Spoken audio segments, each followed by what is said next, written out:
तो हम अगर आपसे पूछ देंगे जो रांची फ्लैट में कोई सूत रही है तो का जवाब है? दीजिए का जवाब कोई वो है तो आंकड़ा मालूम है? तो जाके देख के आइए पहले फ्लैट में कोई आदमी सुतल है ना, आदमी नहीं सुतल है, आदमी आइन सुतल है के है। अब ये सब सवाल करिए, आप जाइएगा रांची भाड़ा हम देंगे जी, खाली आदमी यूनियन के गिन के चलाइए। पूर्व विधायक अब तो जी लगाने में भी हमारी वोट डगमगाने लगी है। जिस शब्द का प्रयोग उन्हीं को किया जाता है कि जो इन्हें सम्मान दिया जाता है। हमारे भाई स्वरूप माननीय मंत्री जी को उन्होंने इतना घिनना, मेरे पास तो शब्द ही नहीं है को क्या बोले। कल से एक वीडियो वायरल हो रहा है माननीय सत्येंद्र नाथ तिवारी जी का, जिसमें वो उनका जो बयानबाजी है वो काफी निर्लज्जता का सबूत दे रहा है। वो जिस प्रकार से महिलाओं के ऊपर अभद्र भाषा का प्रयोग कर रहे हैं वो कहीं से लायक नहीं है। मैं उनसे पूछना चाहती हूँ कि अगर आपके पास सबूत है तो आप लाकर दिखाइए कि आखिर वो कौन कौन सी महिलाएं हैं। वो जिस महिलाओं के बारे में बोलना चाहते हैं उन्हें 24 घंटे का मोहलत हम सभी मिलकर दे रहे हैं, सिर्फ 24 घंटे का समय।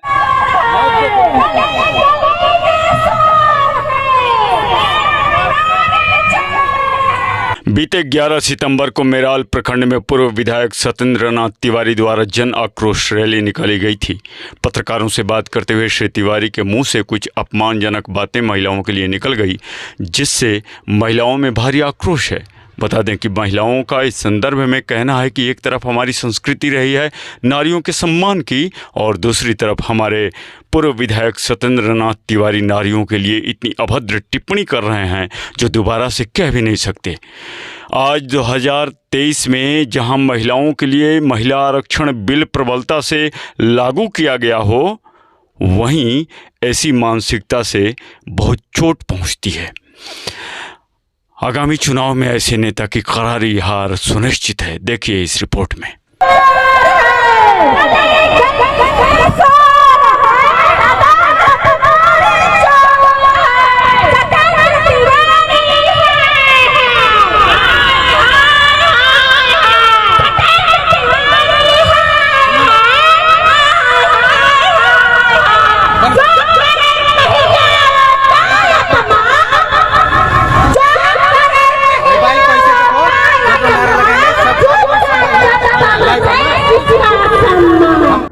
अगर आपसे पूछ देंगे जो रांची फ्लैट में कोई सूत रही है तो का जवाब है?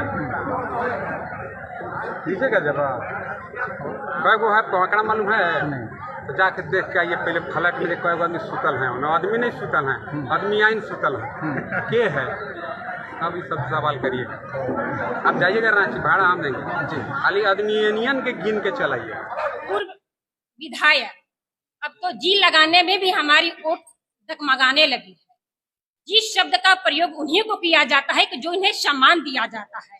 हमारे भाई स्वरूप माननीय मंत्री जी को उन्होंने इतना घिनना, मेरे पास तो शब्द ही नहीं है को क्या बोले। कल से एक वीडियो वायरल हो रहा है माननीय सत्येंद्र नाथ तिवारी जी का, जिसमें वो उनका जो बयानबाजी है वो काफी निर्लज्जता का सबूत दे रहा है।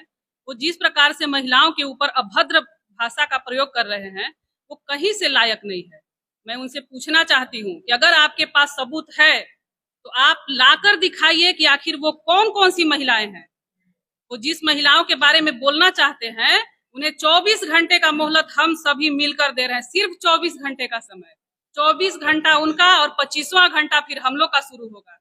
उनके पास अगर सबूत है तो वो ला कर दिखाएं कि आखिर कौन कौन सी ऐसी महिलाएं हैं जो जिनके बारे में वो गलत शब्द निकाल रहे हैं। खैर हम लोग अपने मुंह से इस तरह का शब्द बोल भी नहीं सकते हैं। भारतीय जनता पार्टी बोलता है बेटी बचाओ बेटी पढ़ाओ, तो आप किस बेटी के ऊपर बोल रहे हैं? आपके घर भी एक बेटी है, मैं उस बेटी का सम्मान करती हूँ, लेकिन आप उस बेटी के बाप लायक नहीं है, क्योंकि आपका जो चाल है, आपका जो चरित्र है वो कहीं से बाप बनने लायक नहीं है।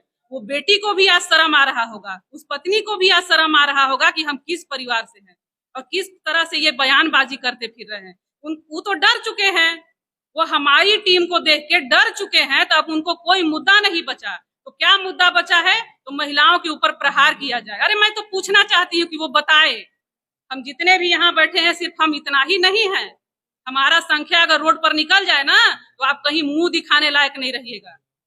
आप जिस प्रकार से बयानबाजी करते फिर रहे हैं, जिस प्रकार से बयानबाजी कर रहे हैं, कहीं से लायक नहीं है। किस तरह से निर्लज्जता का परिचय आप दे रहे हैं। आप एक जनप्रतिनिधि हैं और जनप्रतिनिधि को इस तरह का भाषा का प्रयोग नहीं करना चाहिए। भाजपा में वरिष्ठ नेता लोग हैं, मैं उन वरिष्ठ नेताओं से पूछना चाहती हूँ कि आपका जो चाल और चरित्र है भाजपा का, तो क्या ये विधायक रहने लायक हैं? क्या विधायक एक 10 साल काम करने वाले विधायक के क्या इस तरह का बात होना चाहिए? नहीं होना चाहिए। सिर्फ 24 घंटे का मोहलत है उनके पास। 25वां घंटा मेरा होगा, उनका घर घेराव करेंगे, उनका पुतला दहन करेंगे, कैंडल मार्च करेंगे। अगर वो सार्वजनिक रूप से, और ऐसे नहीं करे, सार्वजनिक रूप से माफी मांगे या फिर सबूत लाकर दिखाए कि आखिर कौन कौन सी वो महिलाएं हैं जिनके ऊपर इस तरह का बयानबाजी किया गया है। सिर्फ झारखंड मुक्ति मोर्चा की महिलाओं का अपमान नहीं है, विधानसभा की अपमान नहीं है, पूरे राज्य और पूरे देश का अपमान है। मैं उनसे यही पूछना चाहती हूँ।